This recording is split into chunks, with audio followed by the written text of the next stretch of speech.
And welcome everyone to Esports Weekly. It is May 29th, and we've had a pretty interesting week. Things are starting to come down to a wind here. I believe only one more week of the Console League and the Minor League going on. A few more weeks of the Premier League until things take a break before the MSI. But being able to come through today, we're actually going to be taking a look at the teams that we know are going to MSI, a couple of the teams that still have a chance to potentially qualify or not, depending on how the matches go, and of course some of the shakeups that have been happening. And this is going to be a conversation that ends up happening periodically, I think pretty much through every single segment today. You're going to be hearing about, well, the new update dropped up last week. So this week you saw, if you were watching yesterday during the Minor League, they had some of the new changes in effect, and it affected some of the playstyles. And I expect we're going to be seeing that this next coming week, and of course next week as well, as people figure out what exactly is going to be the strength. And that's going to get into breaking down, I guess, some of this that happened, maybe some of the changes that we saw through. Victor yesterday ended up being kind of a big play, and Cardio was never picked. Well, I think it was picked once, but it didn't really make the big difference. There were a couple teams that were willing to try things out, a couple of things that people were looking forward to, and I was actually looking at, like Leon's changes. Obviously, Barrick received some changes that I think are going to be very positive on him, and like I said, we'll be cutting, I think, through 10 of these probably today. But the biggest one for me was the fact that Stealth did get a change for this update, and because of that we saw Sky come out yesterday being attempted overall, and it's just the idea that Stealth is no longer going to be broken when you take damage. Like, damage numbers will pop up so you can track people, but you're not going to be able to just shoot them and have them come out. So we're going to start seeing Illuminate maybe be a bit more of a big item. Some of these specific players maybe come through and pick things like the Sky or the Shaolin a little bit stronger overall, and that's where I think things are going to be going, because when you look at this one, you can see where Shaolin has been incredibly strong. Kanga actually looked incredibly strong almost all last week. They went up to SSG, and that was the thing, is this was looking like it would be a 4-0 based on the way these teams had played, but Chronix and the crew made sure that everybody knew Kanga was going to be here to stay. They look really solid. They're being able to hold on to their spot right now, but they're still trying to climb up, right? And so far it's been gradual, but constant improvement from them, which I think is a very big thing for Kanga. SSG, of course, at the end of the day, are the ones who end up taking it, and they look pretty good doing so until Friday, but we'll get to that one in just a little bit. It was very good for Kanga to be able to come in and take them at least 2-6 games. Of course, they would have rather had the win, but either way, they're looking good coming into the next few weeks when they get to play. And then you can kind of look at that to the surprise that happened right afterward. Like, this was a set between SSG and Kanga that absolutely last week could have been 6 games, it could have been 7 games, it could have been 4 games. And what we had seen was, well, a very interesting thing. We can look at the schedule from last week and you see if you can spot the difference overall for what happened. And I'll give you a hint. It has to do with the Knights. And it does happen to happen on day 1 as well. It was 2 4-2s. And coming into that day, you could have told me both would have been 4-0s. You could have told me one would have been a 4-2 or a 4-3. And I never would have given you that it was the second one. The Knights being able to take Na'Vi all that way was actually really, really impressive overall, and kind of a surprise for everyone. And I think that is the general knowledge I think that the Knights have been able to bestow upon everyone, is that you can't really count them out just yet. They might be in 7th, and I think right now they're pretty solidly in 7th, but that is the thing, is that they still are able to take games off maybe the number 2 team. Potentially 3, 4, 5, 6 are still on the list for them. No one's been able to touch NIP in a strong way, but I'm really, really excited to see that one. And it was really weird because that first day, as you saw, was 2 4-2s. It was incredible to see. And then the next day was just really, really lackluster. And ends up coming down to that Knights Na'Vi match is the only one. Like, if you go to watch a set back, I think that is the one to watch, because it was impressive to see. Yes, some of it was mistakes from Na'Vi, some of it was strength from the Knights. Both of those played with each other and against each other to end up bringing us 6 games, but it was very impressive because it showcased the one things that we've been saying about the Knights for weeks now, which is the fact that they are incredible at drafting. But there's a little bit of a disconnect when it comes from drafting to play style. They were able to bring the play on, well, obviously 2 maps here, and they looked incredibly strong doing so. But it is that disconnect that is really causing the issue right now, because they can get a draft that maybe 9 times out of 10 will win, and sometimes find them in that 10% scenario where they don't. And it's very awkward, but so far they've been able to figure out some of these maps. They figured out really good drafts and the other teams, and I think this is a team that right now, even though they might be very solidly in 7th, if you're looking at this as a year-long thing, which you should be, Split 2 is going to be very insane. I think the Knights are probably going to be one of the deadliest teams to end up coming against once they figure it out. And with a few more months of practice, with a little bit more time to kind of hammer things out and figure out what exactly has locked down, I think that they are going to be one of those teams that 100% is going to start taking maps off of the likes of Envy, Kanga, and Virtus.pro, SSG. I think we're going to start seeing them rise to the top. And then eventually you'll throw in, I mean, obviously they're taking maps off Na'Vi right now, but the question is, when will they start taking the sets? When can anyone take a set off NIP? Those are really where the questions are going to be coming from. And admittedly, I think right now that is the best thing to be looking at, right, is these teams as a threat. Most of the time, you're going to be looking at NIP undefeated. You're going to look at Na'Vi. They might be defeated, but they're definitely not looking like they're willing to drop anytime soon. I'm excited to look at these teams that haven't quite been as strong and see what they can do and kind of claw their way up towards the top. But that's going to do it for this little initial recap, guys. We're going to go ahead and kick it to a quick break. We'll be right back with the console recap.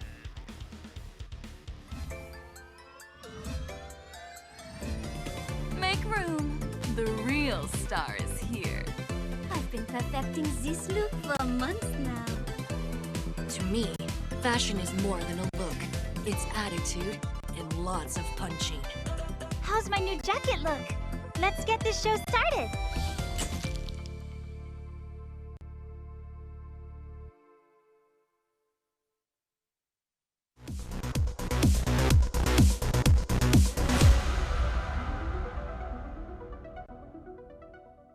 Well, welcome back, everyone, and now we are in the console league, being able to break down what happened. Actually, if you watched this week, you only got to see one game because we had Memorial Day off. But, Dave, you did not get any time off to be able to prepare for this segment, so you are going to have to come in just as strong as ever.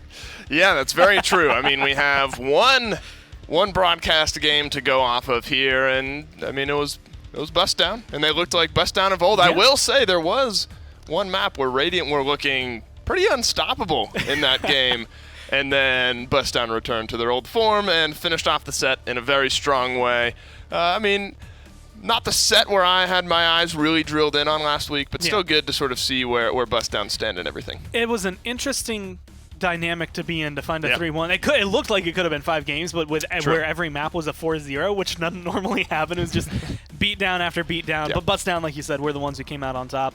And I think it was interesting to be able to look at it. Of course, they were the only ones that we got to see, and I believe that's Xbox EU. Yep. But when we kind of look through all of the regions right now, we've talked about a couple of the teams that have confirmed themselves for MSI, a couple of the teams that are guaranteed not only to go there, but, well, look really strong doing it. And, of course, Elevate comes to mind when we mention that, which is in our Xbox NA region. And, haven't dropped a map up to this point. I don't think they will drop a map. They play Storm this week. I think that'll be a done and dusted 3-0 here for them. They're going to cruise into MSI, feeling good with themselves, nice and practiced. They are probably one of the few teams who, well, actually, I think the only team right now who has not dropped a single map. Overall. A nice even 33. A nice even 33. They're looking to end it with 36 coming into next week. They will. It depends on Storm. They will. And, yeah, they will. I think that's the good way to word it. That's going to be exactly what it is. So, Elevate, they're going to be your representatives that are going forward to MSI. Of course, I've heard about them maybe potentially scrimming some of the PC teams as well, which I think is going to be very big. But they have to make it through a bracket that's going to be involved with other console teams and some of the minor league teams as well. And when we look at some of the next ones, we look towards PS4, or we look at, EU. We have to go through Xbox one more time. Cyclone, which is going to be the team accompanying them. But again, this one hasn't been quite as clean as Elevate. No, and they get to play Bust Down this week, and that's the matchup I've been watching in this region, of course, throughout the split. Cyclone is almost as unstoppable, I think, as Elevate is. But Bust Down, they're right up there. And Bust Down have been playing, as we saw this past week, really good Paladins as of late. Of course, Radiant taking a map off of them in this one. It was a 4-0, or a 4-0 on that one map that Radiant picked up, I should say. But Bust Down have been really strong and really, honestly, just powerful through it all. So Cyclone will win this set. I think Bust Down will maybe take a map off of them, but that's sort of where my eyes are. Of course, as I've said the past couple of weeks, I mean, this is done and dusted, 11-0. They were never not going to make MSI in this case. Yeah. But this is a heat check in my eyes. And on one hand, you have Elevate playing Storm. They're kind of coasting into MSI, at least in the competitive sense. They're definitely going to be scrimming and preparing, but Cyclone have a little bit more of a test in their official PCL game this week. I think that's going to be a big one. And then when you look at the other side, this is actually interesting because I feel like this is an official test for the team from PlayStation 4 in Europe, which is going to be Flashpoint because this is the only team, the only reason they aren't undefeated map-wise is the team they're playing next week. Stush is the only team that's been able to beat them, and it was just one map. And I feel for Flashpoint because we won't let I'm gonna this go. harp on this as hard as I can. We will just not let that go at all. I think they'll sweep through Stush. I think 3-0 in this case. Again, maybe a little bit of a competition this time around, but maybe not quite as much. Now this is the reason, this is the region, this set of standings right here. There's a whole lot of math that goes into this, because it's still very much contended between Heating Up and Onslaught right now. So a really quick breakdown for you. If one of the two teams wins and the other loses, then that team goes through. Let's just get that over with. If Heating Up win 3-0, Heating Up go through regardless. It gets interesting, though. If Heating Up win 3-1 this week over Low-Key Scheming, Onslaught need to win 3-0 to force a tiebreaker, in which case they would be tied map differential-wise, head-to-head-wise, and overall record-wise, which would force a best-of-5 playoff.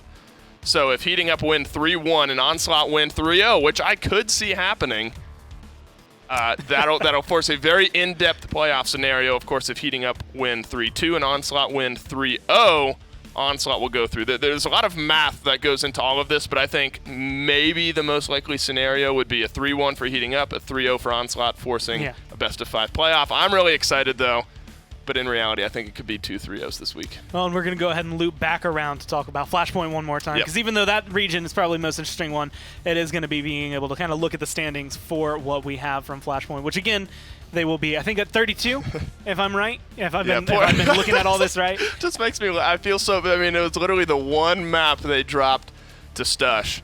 And I haven't been able to let it go because it's like the best team in the region. We've seen like such a huge split between team number 1 and team number 4 in every other region. Yeah.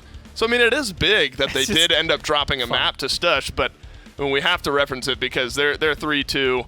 Or they're 32, I should say, map differential as opposed to 33. Elevate, they hold that crown, though. Well, we can go ahead and look at what we're going to see next week. You highlighted probably the biggest matchups. Yes. I think, admittedly, it's going to be mostly whatever the first-place team is going to be going up against. So Flashpoint is what we're going to be watching first. Cyclone we're watching right after that. And literally, you could watch Heating Up or Onslaught, and either of those matches is going to be important for the fate of, well, either of those teams. And then we'll round out the day probably the best way with Elevate and Storm, just because I like watching Elevate play. And again, that's going to be not so much a heat check for Elevate. That'll be a 3-0. Cyclone bust down, maybe a 3-1. Flashpoint Stush. I think they overcome the hurdle. I think they get that monkey off their back at 3-0 against Stush. I really want them to lose just one more to Stush and just be like, for some reason, I think it was like week 1 and then the last week, like just for some reason, Stush was really, really strong. Yeah, I mean, it's going to be a fun week to watch. Again, NAPS4, it's been this way the last couple of weeks, but that's where my eyes are. Heating Up are playing a slightly better team than Big Money and Low-Key Scheming. So they could drop a map. Onslaught, I think, will 3-0 Big Money. So my eyes really go to Heating Up, Low-Key Scheming. If they're able to take a map, things get interesting there, Gore. Well, things are going to get interesting for them. It's going to be really great. But thanks for coming in and breaking down everything that has been going on in the console scene. I'm actually really excited to see next week just because of the fact that, well, we really don't know who's going to be coming out of that region just yet. There's still one more week for them to make sure things matter. So tune in for that Monday at 11 a.m. But that's not the only league we have going on. We also have the minor league, which we got to watch a little bit of yesterday. They're also going into their last week. So we're going to kick it to a quick break, and we'll be right back with the minor league.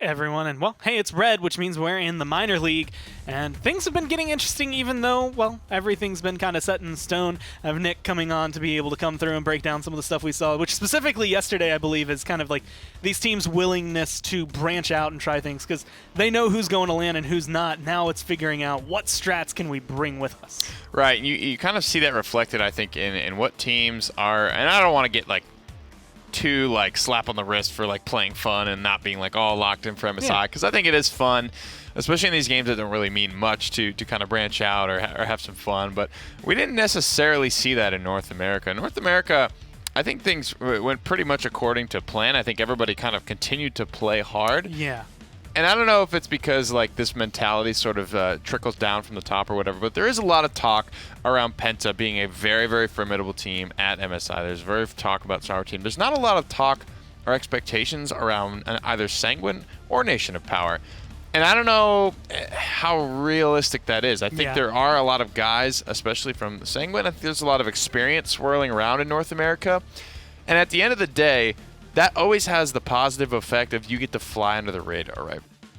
Whether or not people say we always respect every team and, you know, prepare the heart. I think there is like a difference between going up against NIP or going up against Sanguine. You're going to like really kind of almost forget about Sanguine in a lot of cases, or Nation of Power, and not be prepped in those cases. And I think that's where those teams can actually use that to their advantage and shine a little bit off it. And we can kind of go through, look at where those teams have been standing overall, just because the biggest thing that has caught my eye, I guess is the best way to word it, is that both of these teams, I believe, have dropped a map to Bork now, which is the more interesting thing. Is just Bork went from this team that was fourth place, was not winning really anything, and then they start clawing their way back up. Both of them 9-2. Sanguine has 4 maps over Nation of Power. That's pretty much been the way it's been for a couple of weeks here, but it's just impressive to see, like you said, that they're kind of low flying right now, but you're still seeing, I want to say, some contest between them and even their 3rd and 4th place teams, because it's still pretty close in NA. And I definitely want to remind everyone about like that big roster change that happened somewhere in the middle of the phase for Sanguine and for Nation of Power. And these were two teams that really weren't struggling. They weren't feeling like they needed a roster change, but sometimes, you know, that can be for the betterment of the team overall or in the long run, right? You look way back at Na'Vi when they replaced Unbelievable with Lazy. That was off the back of a LAN win. Right? They had just beaten everyone. It's like, why make that change? But team culture, the way these guys practice, play together, just enjoy being around each other and playing the game with one another, that is, I think, the better thing to look at when you're making roster changes. And that's what I want to see. Does it pay off or does it not? Because remember, both those teams were winning before they made those changes. Well, one of the things that so far hasn't been changing too much is, well, Europe overall for the minor league. Although Sour Team and Penta are still incredibly close with each other. Like you said, those are the two teams I think every Premier League team is thinking, okay, these guys are going to be really good. I think a couple of them get in with scrims as much as they can with those guys as well. So you know they're on the radar. And that's actually where my eyes were, was specifically Sour Team this week when we got to watch them yesterday. Yeah. We're kind of willing to try out whatever they wanted to. It didn't affect their standings. It didn't affect their win-loss with it. And they were like, okay, well, I mean, it's a new update. Let's see what we can pull out. Penta getting, like I said, a ton of respect and only losing that one game over the course of the phase very early on to Sour Team. I think that might have been in week 1 or 2. They have really looked unstoppable since then. We talked a lot about, you know, Zarini playing for Na'Vi for a week in the PPL. He came back to this Penta roster. I don't know how much he added, if it was some big revelation or what was it one way or the other. They had the cake crunchy little suspension there in the middle of the phase as well. So this is a team that's kind of been through it and stayed at the top, and I definitely have respect for that. As long as this is a group of guys that enjoys playing around each other and being with one another, I think they can be a very strong unit at LAN. I think everybody does get a little bit better at LAN. It's just how big of a hop do you make? A lot of talk about Penta. I want to look at Sour Team just a little bit, though. Like, this is a squad that we really, really kind of harped on at the beginning. Like, they have so many great players that have achieved so much over their careers that we really expected them to be top. And then when they kind of weren't and started to slow down a little bit, that's where I started to get worried for them. But these last couple of weeks from this team has looked like a different squad. They have looked like they have continued to step up, or they put their foot back on the gas, so to speak. They had some fun with their match this week, bringing out the sky, a lot of 3 DPS, cardio Victor. All that stuff was honestly pretty refreshing, because I don't think they were really too worried about their match with Blazing Asars. There were some moments where they lost a couple points, a couple defense, offense, sort of that sort of vibe. But at the end of the day, I think they had a lot of fun with it. I certainly had fun watching it. I was happy to see it.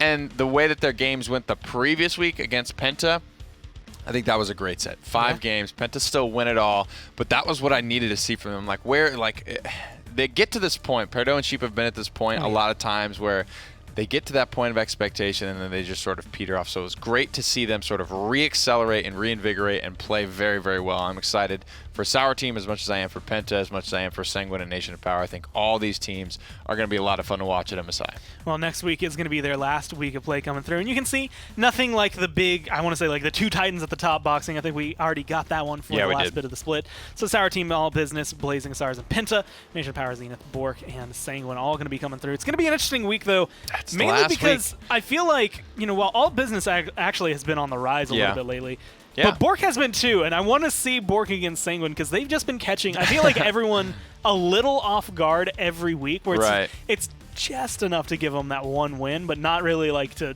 give them a set. It's just like, cool, we got a map. That's what we need. Hopefully they can take at least that map or at least, get those 4 3s in there. I think Bork definitely have some moments. We talked a lot about they kind of do their thing, but they do that thing very well. So it's really up to teams, and that's why I don't know, like a team like Bork can't go too far right now because they do have a limited strategy pool or what they can accomplish. Yeah, well, it's going to be good to see them, see how they go forward with it, because next week not only being the last week of play, but also what they do in the future. But thanks for coming in, breaking down the minor league. I know right after this you're going to go film some videos, so we've got a full plate today as it comes through. But speaking of, well, I guess we're not filming a video, we're broadcasting it, but pretty soon here we're going to have an interview with Dosubs coming up. I'm excited to be able to talk to him about Virtus Pro and the way things have been shifting. But to do that, we're going to go to a quick break. My name is Valence, your Paladins Esports Community Manager here at Skillshot, and today I'm here to talk to you about a little system called Mixer Points.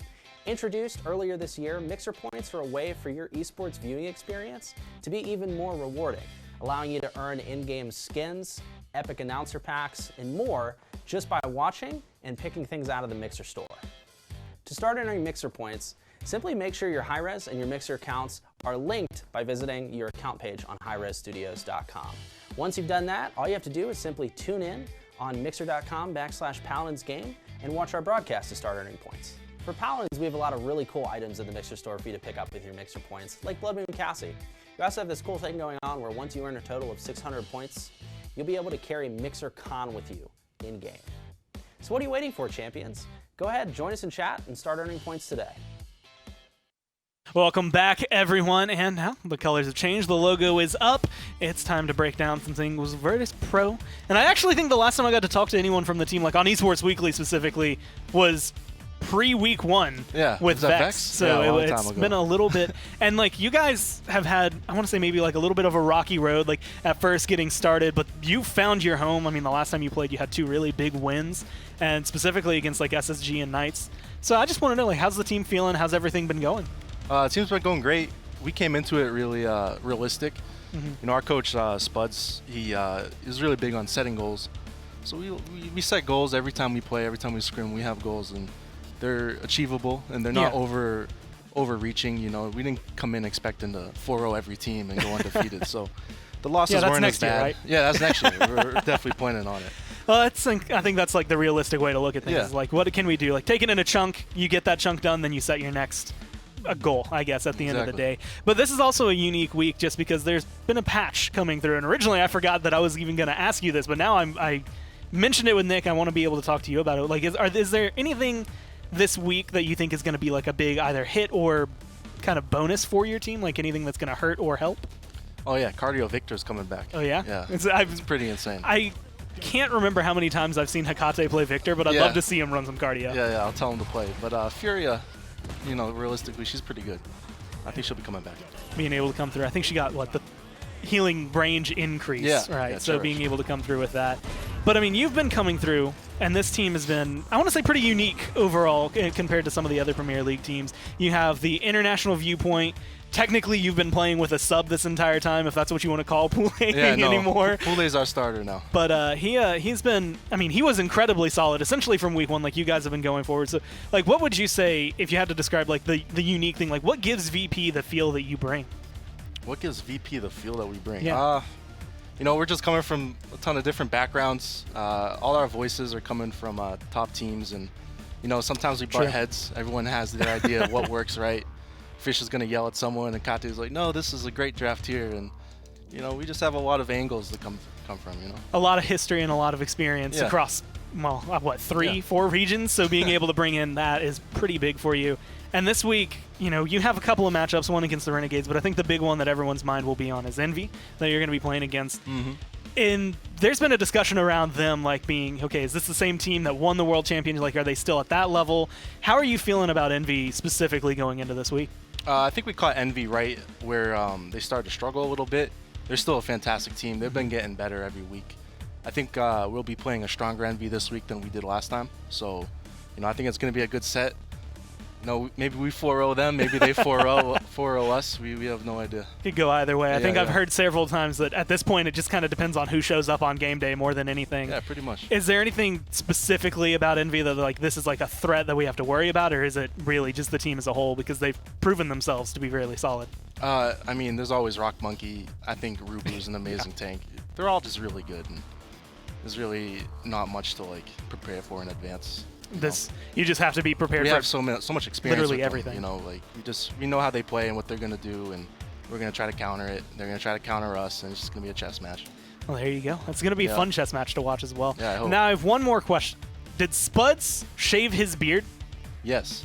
That And caught me off guard. You do not recognize him at all. Genuinely, Mallory like pulled me to the side and was like, "Did Spuds shave?" And I was like, "I have no earthly idea." Yeah, he was on the couch when Vex got to the hotel. And who's that? Who's on the couch? Who is standing in Virtus Pro's Yeah. booth? Like they're scrimming right now. Does he know that he's not supposed to be in there? Now Spuds. So expect a more dapper but less bearded Spuds, I guess, this week when we go in for he'll the be pregame suited up interviews. still. But yeah, man, thanks for coming in for the interview. No problem. Good luck in your games this week. I know you guys are scrimming right now, but that's going to do it for this portion of it. We're actually going to go ahead and start breaking down the rest of the Premier League and looking more in depth at these matches in just a second as we cut to a quick break and we come back with Evan.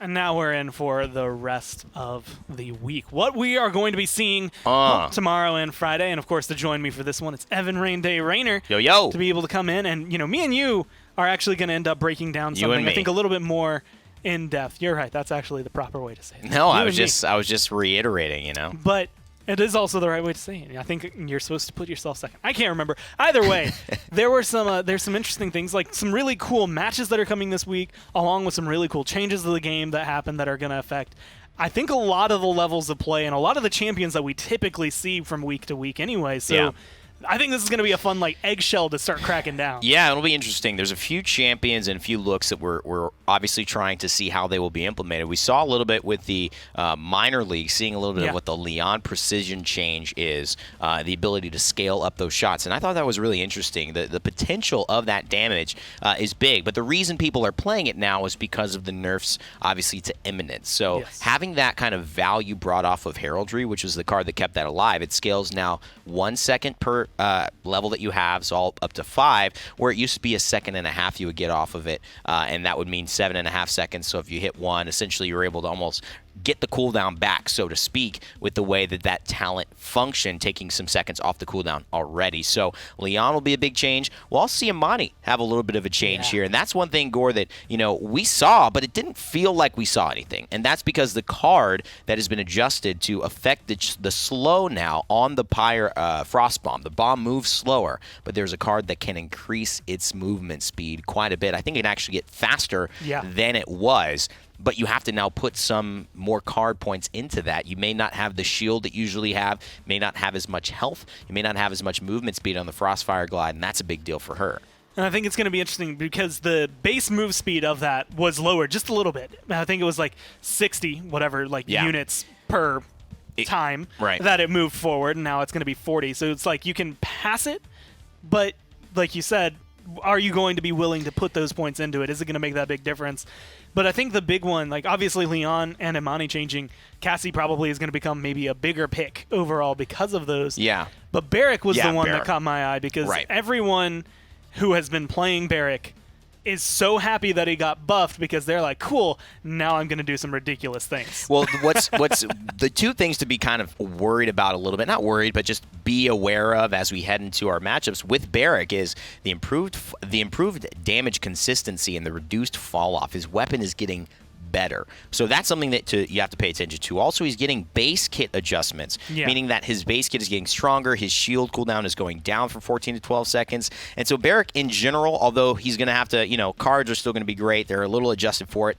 Barrick is getting stronger, meaning that I already felt he was better than Inara as the point tank. Now he is almost certainly better than her as the point tank. So we'll see more prioritization of that. And frontline is always an interesting topic, especially as we get into our first matchup, which is going to be pretty contentious. And that's exactly what I was going to say. When you look at this one, we just got to talk to Doe about it, and I think he probably couldn't have framed it any better.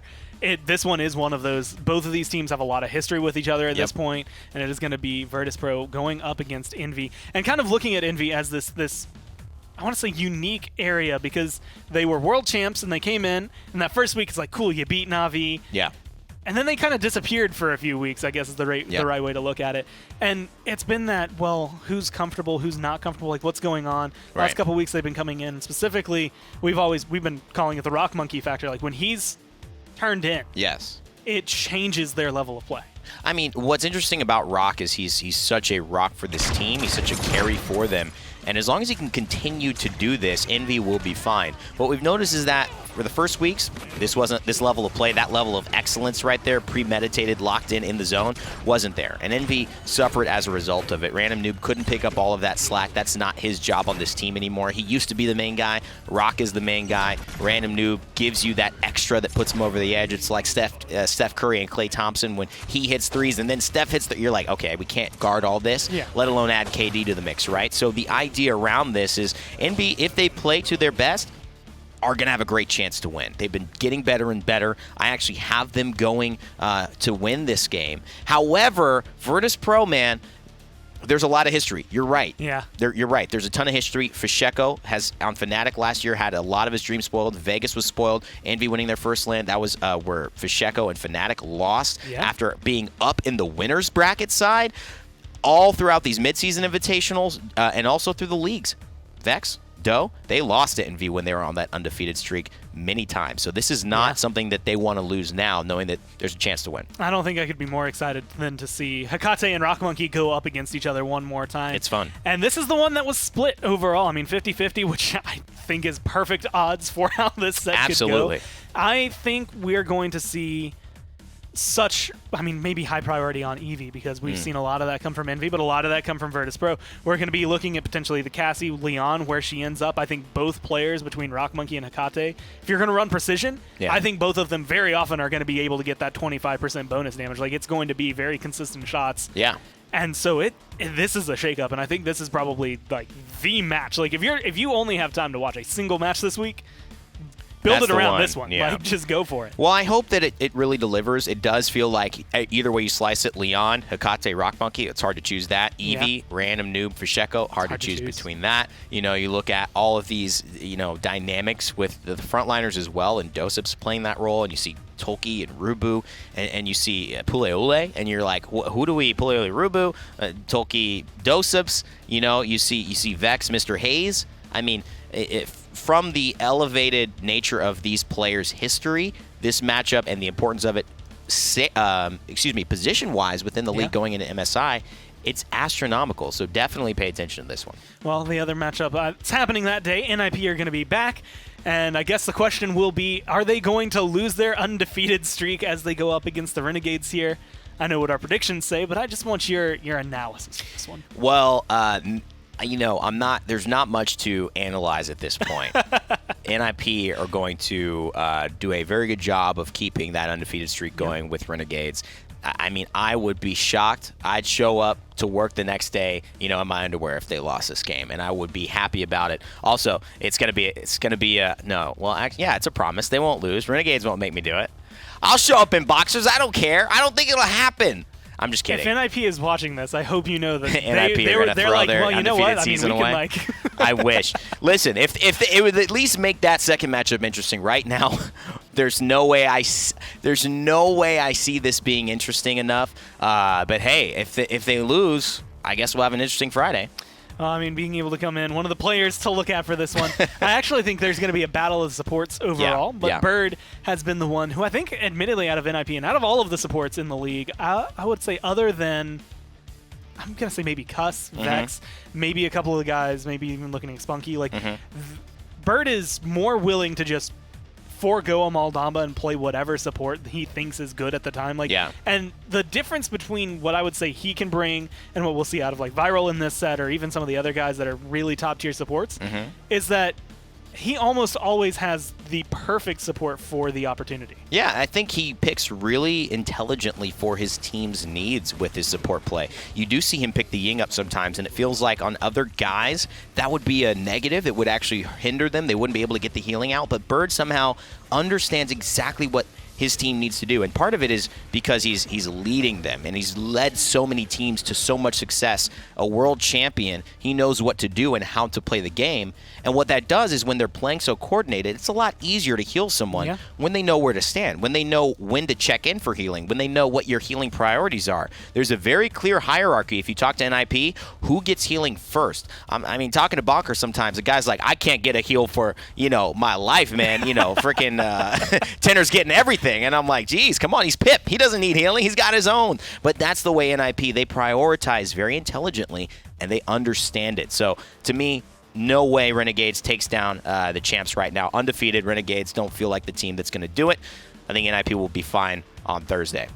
Well, Renegades not only have what is looking like a, not decided matchup just yet, but definitely one-sided matchup. It's first versus last for that one.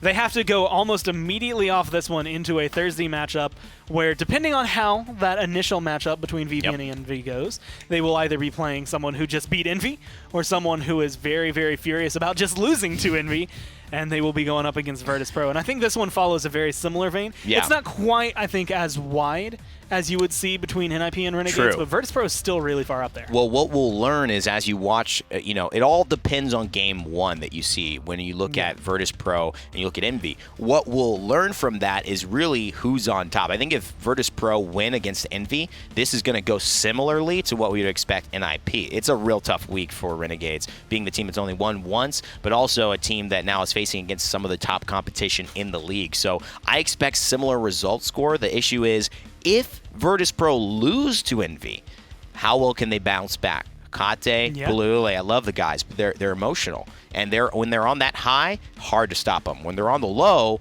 maybe takes a second to get back up. Doe's going to have to do a big job captaining if they lose that, keeping the morale high, especially Fishy, too, who can tilt a little bit so that they go into the Renegades not overestimating their own chances to win. Well, based on what everyone is leaning towards for this one, our predictions for this matchup still seem to lean one way. And I think this is more, I'm going to say, you don't bet against NIP until they prove that there's a reason to bet against them. And it's, you don't bet for Renegades until they prove there's a reason to bet for them. This is just one of those matchups that if Renegades come out and win it, it is probably one of the biggest upsets. In fact, will be the biggest upset they have this week unless somehow they pull out a beat against NIP. Small point. When Renegades beat, I believe they took down Pittsburgh. Did they not beat? No, it was Kanga. It was Kanga. Okay. Kanga and Virtus Pro have interesting dynamics, and they have this mesh of international, right, that is different than all the other teams. Not like Pittsburgh, who's very NA, not like NIP and Navi are very EU. Kanga and VP have that mesh. They were susceptible to that. Renegades had something above that in the first weeks. Maybe there's a chance to have a better matchup against Veep, is what I'm saying. Not about whether they're better on an overall season, but the matchup might actually start to shift so it's more even for the Renegades in that one. I mean, I think everyone at this point, Kanga, Virtus Pro, I've heard Renegades, and even Navi and NIP say whoever shows up that day is the team that makes it. So you never know. Maybe if Virtus Pro have a rough Thursday and Renegades have a really good Friday, it could end up resulting in maybe one of the bigger upsets. But the last match of the weekend, probably the match of the week, if you miss Envy and Virtus Pro, first off, shame on you. Shame. Tune in. Shame. 1 p.m. tomorrow. Shame. And then you will want to tune in probably around 3, maybe 3:30, depending on the first set, to watch NIP as they come in against Envy. And this is one of those interesting ones because while I think Renegades is not going to be the team that unseeds them, Envy is in a position where they very well could be that team. Again, it's going to be difficult. This will be difficult. But they could. And I, again, have to vote for NIP here, but I'll tell you why. NIP have looked like they've been tasked with a gargantuan feat. Go undefeated in the PPL, but each single week they have somehow managed to not only match and counter who they've been playing, but stay one step ahead. And that's what I think is the problem for all the other teams. They're playing catch-up still. They're still trying to get their rhythm. They're still trying to get the meta. They're still trying to be like, okay, whew, I got it. NIP have already had it. They've now had this whole week. Everyone's trying to get there to get ahead. And that's why it's so hard to see them lose. It's so hard in my mind to envision these guys right now losing. And I think that despite Envy really hitting their stride, and this I think will go 6, I think it'll be a good set. I think NIP are still going to take it, and it's just because of the variety of things they've already experienced and the versatility of this squad with the way that they're playing. It's been kind of an EU-dominated meta thus far. And, I mean, even with some of the changes coming into this week, I feel like if there's a team that's going to be on top of it, it is 100% NIP. Like, they're going to be prepared and ready. And admittedly, not a single champion that comes out. I mean, maybe the barrack changes might affect Bonker, but only positively. I don't expect that really hurting them. Well, let me tell you this. Triple DPS, that kind of meta, has always favored EU. Envy won because the meta was wrong last year. Actually, the duo frontline meta was stronger than the triple DPS meta. That's why Fnatic kept failing when it actually counted. And so this meta actually appears to really be a triple DPS, an aggressive meta to actually win. Envy have to now adapt to that versus where they realize we do our thing, we're going to win no matter what. That's what I think the interesting dynamic is and why I still have to think that NIP are actually in the stronger position here. Well, I do know right now I think NIP are the team that everyone's favored. Again, you don't vote against them until they give you a reason to vote against them. Yes, sir. This might be the week that we get a reason to vote against them, but even then, it'll be, what, 10-1? It's not going to be incredibly, or it's going to be incredibly lopsided either way. But I think this is going to be a fun one to watch because it does depend, again, on the day, what Envy we get to see. If it's the Envy that we got to see on the world stage, if it's the Envy we saw, 2 weeks ago, if it's the Envy we saw at the beginning of this, but like the 3 tiers of Envy right now that we've seen could make or break this set. They could. But like you said, NIP is incredibly confident. They're incredibly consistent. And I think that is the 2 things that really play against everybody. And the truth is, it's 5 guys against 5 guys. You go in there and you load up into a custom lobby, you choose the map, you choose your characters, and then you go out there and frag. If you can play that better, if you can play those 20 minutes better, you will win the game. And so it's not about what you come into with it, it's how you approach the day. That is going to be a toss-up. I think whoever has that big-time I'm a superstar mentality is going to take it. I just feel like that's on the side of NIP until proven otherwise. And I think it's going to be great. Here is going to be the schedule for you guys who want to be able to see it and all the tentative timetables that they may be starting. That first match is going to be starting, I believe, at 1 p.m. both days. And the reason I think you see day 2, it says 11, but we do only have 2 matchups. Originally, I think on the schedules, there was going to be a SSG matchup that was going to be later that day, but that is going to be 1 o'clock and 3 o'clock tentatively on day 2 as well. And then next week, if you've been looking at like the Google Calendar or anything like that, there was a VP SSG match. That's moved to next Friday. So next week, I actually believe both days have 3 matches. So we're going to be starting at 11 a.m. for both of those. So just so you are aware, it's still only the 4 matches this week. And that one's going to be the big one overall. And I think next week is going to be insane with some of the matches that are coming through. But this week has a lot of big potential. Is there anything, I guess, like out of this week that if maybe an upset comes through, like what exactly is like your ideal storyline coming out of this week? I think the most interesting storyline would be Envy this week. I think they could really shake things up if they got 2 wins. I think beating VP and beating NIP would send some really interesting conversations heading into the into the mid-season invitational.